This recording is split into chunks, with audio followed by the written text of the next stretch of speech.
There's an account that many people we talk to wish they had more in when they retire. So in this week's video, I am going to turn it over to Tim to tell you more about that type of account.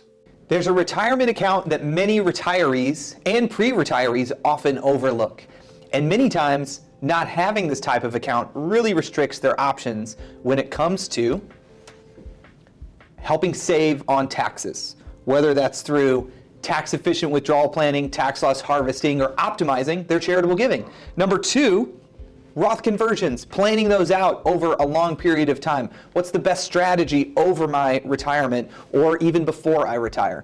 Number three, those one-time big ticket items in retirement. Those can have a big impact on the plan, whether that's purchasing a second home, giving annual gifts to family members, or in one client's case this past weekend, a wedding.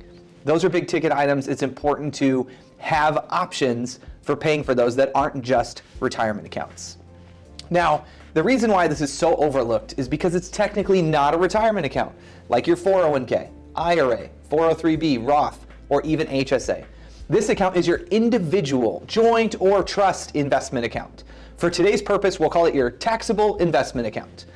So I want to share all the many wonderful things you can do if you have a funded taxable investment account versus those who have limited options of having just retirement accounts in their retirement years. I'll also talk about the roadblocks that keep people from taking advantage of these benefits. I'm Tim Meisenheimer, and Dave and I have been helping people retire over the last 14 years.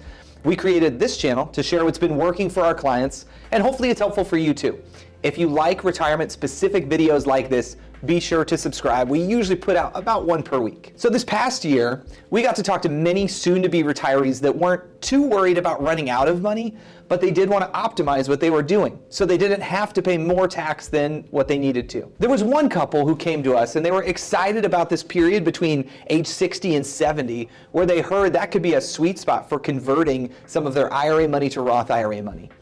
As we talked with them, we realized they had some money at the bank, but they had very little in their taxable investment account. They were excited about Roth IRA conversion strategies, but their current plan didn't have enough cash flow to pay that extra tax they were going to incur when they did the conversions.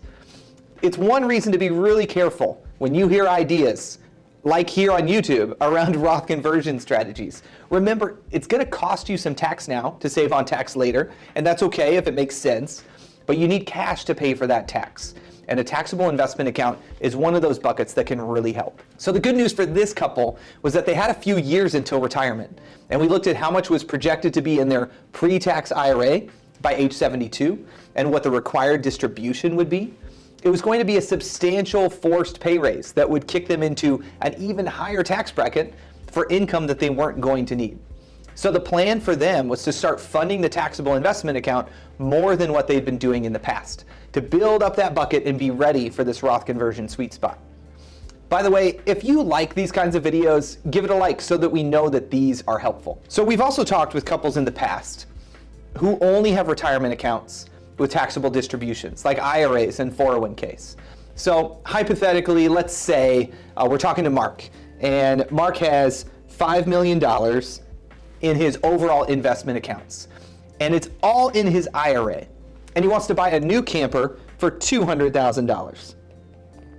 So he's planning on moving out of the house, camping around I was gonna say the world, but probably camping around North America. He's already taking out $100,000 from his IRA each year to cover living expenses. That plus his Social Security as a single filer puts him in the 24% tax bracket. To fund the camper, he will need to take out probably $270,000 so that he can withhold about $70,000, set aside that for taxes, and then be able to pay for his $200,000 camper. So his $200,000 camper is going to cost him an extra $70,000 than it should, because he has to pay for taxes. This is going to bump him from the 24% tax bracket up to the 35% tax bracket when he takes out this extra $270,000. So one option for somebody like him, if this is you, is anticipate those needs and split up your distributions over 2 years. Even with that though, Mark, he's still in the 35% tax bracket when he splits it up over the 2 years. It would save him some taxes. So let's look at Diane over here instead. Diane also has $5 million in her investment accounts, but she has a taxable investment bucket, and that has $1 million in it. That taxable investment account, when she pulls out of it, she's only going to be paying taxes on the capital gains or losses, the dividends and interest on that account. Let's say she wants the same exact camper for $200,000. In her situation, selling the $200,000 from her taxable investment account, let's assume she is about 25% in positive capital gains in that account. What she'll have to pull out of that, so that means there's $50,000 in gains. That $50,000 of gains taxed at 15%. When she pulls out that $200,000, it's only going to be $7,500 in tax. That's it. So $7,500 in tax versus $70,000. Diane is literally paying 1/10 the taxes that Mark is paying for that one-time big ticket purchase. Not to mention, Diane can use her taxable bucket. She can use it to do tax loss harvesting for tax deduction purposes. While maintaining her same asset allocation, she can sell a fund or stock at a loss, buy a similar fund or stock with the proceeds. Careful with the wash sale rule here. But she can also give appreciated assets to charity or her donor advised fund, and that's going to help her to not pay capital gains on those assets that are given away. She can also use her taxable account for income in those first few years of retirement and keeping her income, her taxable income low and her tax bracket low, so she can explore more Roth conversion opportunities. So hopefully you can see the power of having a taxable investment account and the options that it gives you. You know, 3 of the roadblocks that we see that keep people from taking advantage of a solid taxable investment account come retirement. Number 1, maybe you didn't know it was possible. That's why we're making this video.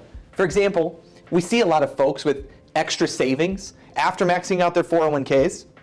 They don't know what to do, so they'll purchase a larger home, buy nicer cars, and they start to sink excess cash into liabilities rather than investments for the future.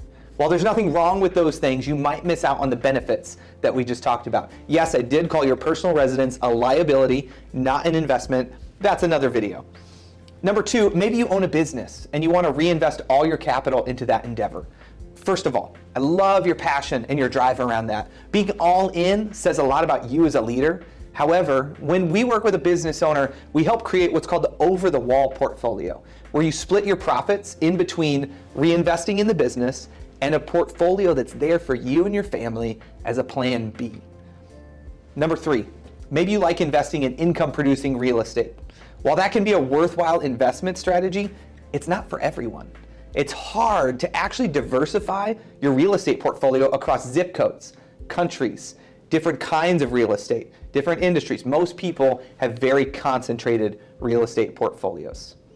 Hey, if this has been helpful, here's a quick action step. Do a 5-minute check.